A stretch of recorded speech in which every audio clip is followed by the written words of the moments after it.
How to make a repeat pattern using Procreate. If you are a surface pattern designer or you like to make patterns and you also use Procreate and you have been making your repeating patterns in Photoshop or Illustrator, I have a trick for you that I just learned, how to make repeating seamless patterns in Procreate. It's going to change your workflow. It has totally changed my life. I love it so much, so I wanted to share.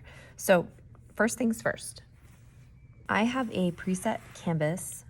It is a 10 by 10 inch, and I work in CMYK when I make patterns just to make sure that my colors are consistent. 10 by 10 is going to be 3,000 pixels by 3,000 pixels, and that's important because it's the math and it's easy to divide, and it's kind of a basic fabric size. So what I'm going to do, I'm going to open up this canvas. I am going to go to under Actions, I'm going to go to Canvas, I'm going to click Drawing Guide, and I'm going to click Edit Drawing Guide. Now what I'm going to do, I'm going to have it in 2D grid. I'm going to take my grid size all the way up to max, very big. So it's just 4 squares. And you can probably see where I'm going here. I'm going to move things into the corners so that they repeat. I'm going to up the opacity and the thickness just for this video so you can see this. Maybe I'll make my line red. And, oops, not white.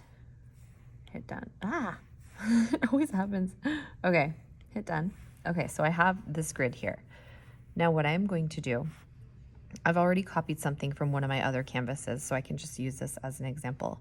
But I have a design that I made that doesn't have a background, so I'm leaving it transparent. And if you need to know how to do that, I can make another video on that. And I'm just gonna go and I'm gonna paste this in here. And this is my design with my bugs and plants. And what I'm going to do now is I'm going to be moving this. So before I do anything, I click my little arrow and I'm going to click on snapping. And I already have this set, but you want to make sure that snapping is on. Snapping is when you move things around, it's how they snap to the other objects that are right next to them. And you want to have magnetics off, snapping on. Distance, I have it about 17. That's how far away things are in pixels when you get close to stuff, how far away it is until it snaps to it. Velocity is how slowly or quickly you move when it snaps to. So this is my settings. You can copy this if you want to. It just makes it easy. Okay, so I've got it here. And then what I'm going to do is I'm not going to change the size of this. First, what I'm going to do before I do anything else, I am going to take my paintbrush on this and I'm just going to make a little.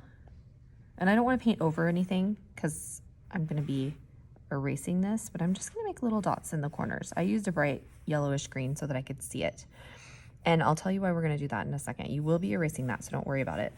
Then I'm going to go to my layers and I'm going to side swipe and I'm going to hit duplicate. I'm going to duplicate this so that I have 4 of these, but I'm going to go from my original layer every time because you do lose quality when you duplicate from things that you've already duplicated from. Okay, so I have 4 layers here. Take my background out and make sure everything is good. Now I am going to move this guy. I'm going to take this first one and I'm going to bring it up to the corner so that this little lime green is in the middle. Okay, then I'm going to go to another layer, doesn't matter. And I'm just going to make sure that all of these little things are in the middle. And you'll see why in a second. Let's see, and you want to make sure that they all kind of flow together. I think, yep, that goes there. See how these line up? So this all snaps together. Last one. Oops, I was on my brush. Last one, right here. And you might mess up the first time, but that's okay. Okay, so all of these are together. And you can see that like where the bug goes out, he's going to be continued over here, the butterfly, everything is going to be continuing. Now what I'm going to do is I am going to merge these layers and then I'm going to zoom in here and I'm just going to erase this little blob that I did. And now I can turn off my drawing guide. So go to Canvas. And what you have here is going to be a repeating pattern. So you can use this as a tile and wherever you put this in, it will repeat. You can do this as many times as you want. If you want to fill this in and see what it looks like as a smaller pattern, do the same thing with the drawing guide and just move these into the corners. I'll show you. So let's actually do a new, I'm gonna copy this And then I'm gonna make a new document, a new 10 by 10, and we'll make our pattern even smaller. And I'm gonna turn on that drawing guide, edit drawing guide all the way up. Okay, and then I am going to paste. And with this one, I actually just wanna make it smaller.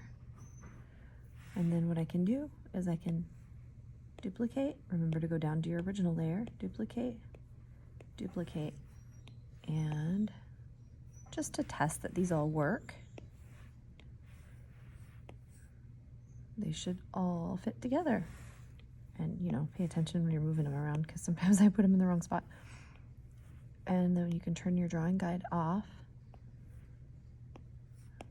and you have your pattern. Look at that.